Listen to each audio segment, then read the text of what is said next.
aqueles ali. Né? Se a gente não estiver blindando as crianças na escola, o traficante vai chegar primeiro. E os princípios fundantes do sujeito. E a desestruturação familiar, você viu a ausência do pai e da mãe nos meninos. Ou seja, esse pensar coletivo é que a sustentabilidade ela é uma coisa em si nisso. Isso é sustentabilidade, a gente observar esse equilíbrio, sabendo que isso não é uma coisa eternamente em construção, porque não existe panaceia para isso aqui, não existe um equilíbrio perfeito em longo prazo, não existe nem o nosso equilíbrio perfeito. Acabei de dar o meu exemplo, há 2 dias atrás eu estava bem, ontem eu não estava. A gente não está nem individualmente equilibrado. Aqui são as mazelas básicas que a gente tem, né? Idoso, desindustrialização, miséria, todas essas questões. Olha o que está no centro, gente. Educação. Particularmente, vocês já perceberam claramente que eu sou um defensor assíduo da bandeira, né? E acho que todo mundo deve pensar assim. Por quê? Porque não tem outra saída, né? A educação é o início da espiral. E não adianta. Você só vai ter, por exemplo, a saúde está relacionada com saneamento. A compreensão do sujeito está relacionada com a educação. Tudo está relacionado com a educação e tudo nasce da educação. Aqui é só um slide para mostrar rapidamente umas ideias. É que na escola que está a blindagem do conflito com a lei, porque a partir do programa de Educação e Valores Humanos, do programa da Polícia Militar, que é um PROERD, é muito bacana, um programa que dá a sanção ao tráfico, e um programa do trabalho do Tribunal Regional do Trabalho do Espírito Santo, a gente conseguiu blindar as crianças e diminuir o conflito com a lei. Então, essa parte da justiça restaurativa também, que evita a internação por qualquer coisa, ficou claro que a educação é um instrumento de blindagem. E hoje, gente, os nossos jovens estão sendo presos por qualquer coisa. Estão querendo abaixar a maioridade penal. Estão querendo levar para dentro do presídio quem devia estar na escola. Eu adoro quem inventa esse tipo de coisa. Eu acho que não vive o tecido, não vai a campo. Porque o dia que for e perguntar se o seu filho estivesse naquela situação, você gostaria de vê-lo preso? E por que não vamos, então, blindá-lo antes de cometer o conflito, que isso não é difícil? Isso que está aqui no quadro é um case. Isso é um case da minha dissertação de mestrado. Isso é um case comprovado com fato, dados, ciência e tecnologia, e exportado do Espírito Santo para outros lugares do mundo. Isso está funcionando em outros lugares. E nós copiamos tudo daqui. Só que nós juntamos uma metodologia da Índia, uma coisa da Polícia Militar, outra coisa do TRT, e fomos adaptando. Aqui é um modelo pedagógico que resgata, aqui é a base estatutária do Brasil, Polícia Federal, Polícia Militar. Gente, observe uma coisa nisso aqui. Todo mundo está aqui. Olha aqui. TRT, TJ, Ministério Público, Polícia Militar. Isso é sustentabilidade. A capacidade da gente articular e conectar para minimizar as arestas, minimizar as formas de sofrimento. Isso é o ser sustentável. É buscar as conexões. É evitar a competitividade. E a gente também, de repente, olhar o que é que o Ministério Público está precisando neste momento? De uma cartilha? O que é que a Polícia Militar, ou a Polícia Federal, ou a Polícia Civil estão precisando? E o Ministério Público do Trabalho? E lá no IASES, o que é que eles estão precisando nesse momento? Fazer um CD? Ou seja, quais são as necessidades que vai tornar o mundo sustentável nesse momento? Sabendo que isso muda o tempo todo, é um conceito em construção. Agora, nunca perder de vista, é um pensar coletivo. E aí, aparece aqui o paradigma que a gente precisa, da complementaridade. O que é que te falta? E a gente vai sair dessa coisa de globalização, que é o distribuir a mesma coisa no mundo inteiro, para a universalização. A gente respeitar as peculiaridades e torná-las interativas e peculiares no geográfico, no território geográfico e social em que elas acontecem. Para não ter o predadorismo e a antropofagia da globalização, que chega destruindo, desindustrializando, eliminando culturas, levando MP3 para índios. E, ou seja, as culturas podem conviver em harmonia, respeitando as suas características. E, através da complementaridade, a gente vai se locupletar nessa busca pelo equilíbrio. Acho que travou aqui o trem.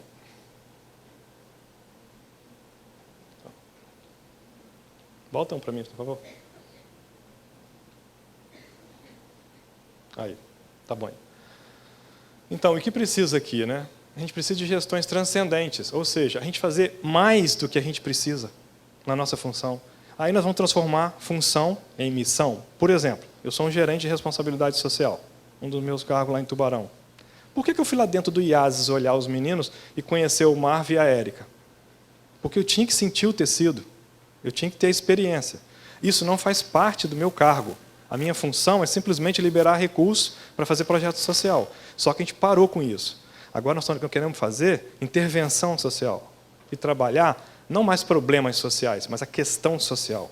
E questão social ela é uma só. É aquele slide daquela preto e branca que a gente pôs atrás. O ângulo que se olha. E quando você fala assim, a infância, o problema do conflito com a lei não é um problema do menino da escola ou uma jornada estendida, um projeto que vai de capoeira numa escola ou de basquete, não vai resolver. A questão é saber o que é infância e juventude. Tem a vara da infância e juventude do Tribunal de Justiça do Espírito Santo, tem a comarca do Ministério Público Estadual, tem o próprio Ministério, tem a Defensoria Pública, tem a escola, tem o professor, tem a pedagoga, tem a ONG, tem todo mundo. É uma coisa complexa, então a gente tem que trabalhar com intervenções sistêmicas, não mais projetos pontuais. E sustentabilidade não leva ao holismo. O que eu estou convidando vocês a pensar aqui é holisticamente, é globalmente. E fazer intervenções no sistema que não faz um artista ficar bom, faz o sistema de cultura melhorar. Não faz um aluno ficar bom, faz um sistema educacional diferente. E aí, gente, isso não é fácil e nem é possível de fazer. Mas a busca por isso leva ao aprimoramento contínuo. E aí, como o próprio slogan aqui do Cinep, né, é um modelo em construção, em evolução. É exatamente isso aí. E aí, começando aqui, como é que você vai buscar gestões transcendentes se nós começamos a ser um limitador por nós mesmos? Nós temos 3 cérebros, né, o límbico, o reptiliano e o neocórtex. Esse aqui é o instintivo, é aquele que dá a ameaça, ele reage. Né? Aqui é o límbico, é emocional, e o neocórtex, coitado, tentando regular esses 2 aqui. A gente já é isso por natureza. Então, a gente começa com a necessidade de sustentar. Uma menina que me entrevistou lá, eu gostei muito da entrevista. O maior desafio da sustentabilidade começa e termina no ser humano, no individual. Daí o espiritual. Eu tenho que lidar com esses 3 universos dentro de mim mesmo. Né? Um neocórtex intelectual tentando regular a emoção e o instinto básico. Então, a gente acorda mais agressivo, a gente é agressivo por natureza, a gente é emocional por natureza, ou então muito intelectualizado demais para sentir o campo na emoção e na sensibilidade que precisa. E aí, estamos no penúltimo slide, tá, Moacir? Eu estou preocupado com a logística. Então, gente, olha que interessante. A gente é isso aqui. A gente não pode falar de educação, a gente não pode falar de sustentabilidade, a gente não pode falar de cenário macroeconômico sem falar de ser humano. O ser humano é o elo-chave de tudo. Né? E o ser humano é um conjunto de físico, o meu falhou há 2 dias, né? Emocional, que de vez em quando também falha, intelectual, que a gente precisa de crescimento constante. O espiritual é esse conjunto, é essa visão holística de mim mesmo. Eu tenho que estar bem comigo para estar bem com o outro, para estar bem com o meio. Eu tenho que estar bem internamente, eu tenho um réptil, eu tenho uma emoção e eu tenho um neocórtex. E como é que eu relaciono isso no mundo? Como gerente, como é que eu chego na minha equipe? Como é que eu tiro o melhor deles sem explorá-los? Explorar para prosperar é sistema de gestão de modelo paleolítico, pelo amor de Deus. Né? Nós estamos no momento agora de fazer as pessoas criarem asa, transcenderem essa capacidade delas. Esse convite também vos faço. Transcendeis. E quando você chega num aluno na sala de aula, transcenda inspirando. Se ele for um poeta, trata a peculiaridade do poeta. Se ele vai ser um médico, estimule a ser um médico. A gente descobre dentro da nossa família, dentro dos nossos amigos, entre nossos amigos. Ou seja, e à medida que a gente expandir a nossa visão para o macro e para o micro, o tempo todo, a gente vai fazer o exercício da sustentabilidade. É o exercício da espiritualidade, que nada mais é do que o exercício do holismo, holístico, olhar mais amplamente. E, ao mesmo tempo que a gente vê uma empresa, por exemplo, qual empresa que prospera num tecido social não saudável? Outro dia eu fiz uma pergunta para uma jornalista que estava conversando comigo da revista Exame. Eu estava tentando explicar para ela o que é tecido saudável. E, às vezes, essa palavra em sociologia, a gente trabalha em sociologia, a gente fica falando isso aí, é muito fácil para a gente, mas não é para todo mundo. Eu falei, se você tivesse uma perfumaria, você vendesse perfume, você ia preferir colocá-la, né, na zona sul de São Paulo ou no lugar mais violento do Rio de Janeiro? Ela falou, em São Paulo. Por quê? Porque o tecido social é saudável ali naquela região. Você tem baixos índices epidêmicos, baixo índice endêmico, baixos índices de violência. Então, a gente precisa entender negócio com tecido. E outra coisa, qualquer negócio precisa de um tecido para crescer. Né? Tem empresas que estão situadas em locais, não se preocupam com o entorno, daí a pouco a violência aumenta, os empregados não podem nem entrar. Às vezes, ela quer a mão de obra qualificada não está perto, tem que buscar fora, é mais caro, inclusive para o capitalismo. E, às vezes, ela quer consumidor para o produto dela. Vou dar um exemplo do meu caso. Aço. Dependente químico em tratamento em clínica de dependência compra aço? Não. Pessoas detidas, presas em alguma penitenciária compra aço? Não. Pessoa desempregada compra aço? Não. Se quiser pensar pela via do capitalismo, para ele sobreviver, ele precisa de criar mercado para ele. E ele só cria mercado para ele se ele desenvolver o tecido. Como que ele desenvolve o tecido? Ministério Público, você precisa de o quê? Precisa de ajuda? Quer trocar uma tecnologia de gestão? Ou então, Ministério Público do Trabalho, me dá uma dica aqui. Como é que eu lido essa questão da deficiência no trabalho para eu fazer a melhor gestão? Ou a gente troca, é uma via de mão dupla.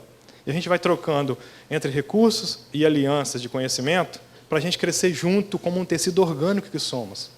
E aí sim, o capitalismo vai conseguir sobreviver, voltando os olhos para o local.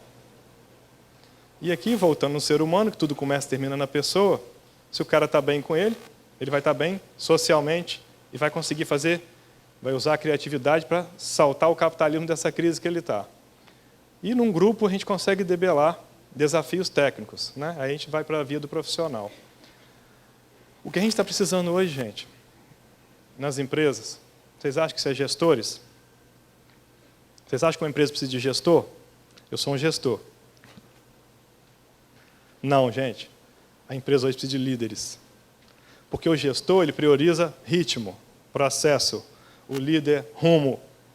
É aquele cara que vai chegar, está todo mundo indo para lá, e, gente, isso acontece o tempo inteiro perto de mim. Eu fico vendo meus pares, os líderes, né? Eu tenho líderes e não líderes. Os pares que são líderes são interessantes. Está todo mundo indo para lá, eles chegam na reunião e falam assim, volta. Aí todo mundo fica, não, peraí, você está louco, mas voltar, e o cara está certo. Ou seja, aquele cara que vê o caminho. E líder está em escassez o negócio hoje. E é o líder também que vai inspirar as pessoas, independente se é um professor inspirando aluno, se é o diretor inspirando o professor, se é o pedagogo com as metodologias, se é o líder empresarial, se é o líder de equipe, vai inspirar as pessoas a criarem metas, para não ficar nem metas confusas, nem o vazio das metas que leva ao suicídio. E aí eu vou contar uma história rapidinho para vocês aqui, que a gente para o último slide. Eu sou da cidade do interior do Espírito Santo, nasci, cresci lá até 18 anos. Chama Muqui, fica no sul do Espírito Santo. Se você passar depressa de carro, sabe aquela história que você passa direto? É tão pequenininha. Então, lá em Muqui, tem uma festa no dia 24 de junho, que é o dia de São João. São João Batista. É o padroeiro da cidade. E essa festa, quando chega 24 de maio, pelo menos na minha época, o prefeito pintava o meio-fio da cidade todo de branco. E pintava as árvores de branco e fazia um anelzinho vinho na árvore. Então, quando a gente acordava no dia 25 de maio, quer dizer, um mês para a festa, a cidade estava toda pintada, aqueles meio-fio. O que a cidade entendia? Qual é o comando que o prefeito estava dando para todo mundo? Gente, e vem a festa. O que acontecia naqueles 30 dias? As meninas iam fazer roupa na costureira, a banda ia ensaiar. As meninas faziam roupa, sabe por quê? Porque tem uma metrópole do lado que diz que é a capital secreta do mundo, não descobriram até hoje, que é Cachoeiro, e os caras iam lá no baile, entendeu? Os caras de outra cidade têm sempre mais importância, né? Então, tem uma metrópole maior ainda, que é Mimoso do Sul, que fica depois de Muqui, que também tinha... Então, brincadeiras à parte, gente, as pessoas viviam em função da festa. Ou seja, eram 30 dias de entusiasmo. Era 30 dias de prazer e satisfação, e de energia. Por quê? Porque vinha a festa. Porque alguém, o líder, fez o quê? Olha para frente, aí vem a festa. O que acontecia no dia da festa? Tinha um desfile da banda, tinha as barraquinhas, aquela história toda. No final, soltavam os fogos, e aí tinha um baile.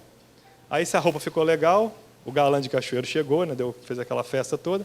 Se não, acabou a festa, né? Ali naquela noite, ou seja, ali acabou a meta. Ali acabou a festa. Quantos de vocês estão pintando os meio-fios de vocês? Em metas de curto, médio e longo prazo. Quem está planejando ir no cinema no sábado? Quem está planejando fazer uma pós-graduação daqui a 2 anos? Quem está planejando casar e ter filho? Viu um monte levantando a mão. Então, gente, a gente só tem sentido e a gente só vai ter sustentabilidade na nossa satisfação, porque a gente precisa dela para viver, se a gente tiver metas de curto, médio e longo prazo. Isso vai dar para a gente uma certeza. Existe uma coisa para vir. Existe uma festa para acontecer.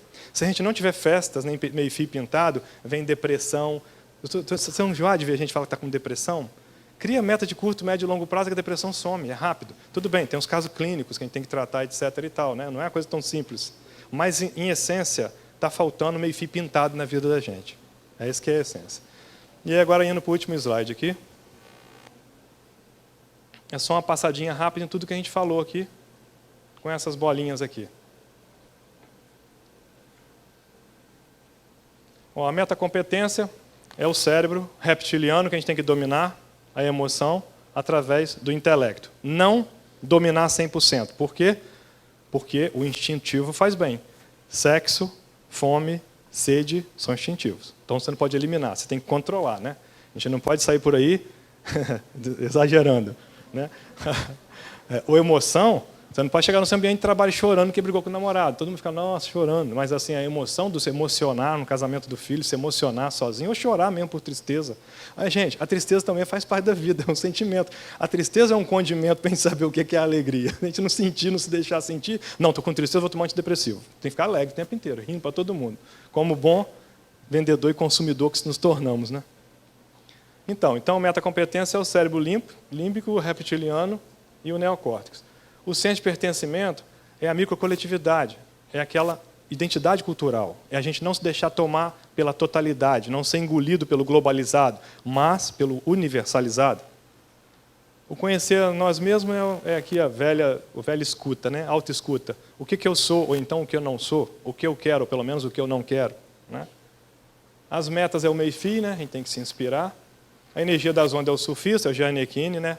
E a esposa do Brad Pitt, né? Que tomaram proveito para descobrir uma outra via, que é o espiritual, não religioso, né, gente? O religioso é um caminho para a espiritualidade, mas existe a espiritualidade que é a percepção do holístico. Aqui, o sentido de uma instituição é a gente começar a se sensibilizar para perguntar o sentido de tudo. Qual o sentido de uma empresa? Qual o sentido de uma escola? Qual o sentido do meu trabalho? Qual o sentido da minha vida? Qual o sentido disso tudo? O que é que nós estamos fazendo aqui, né?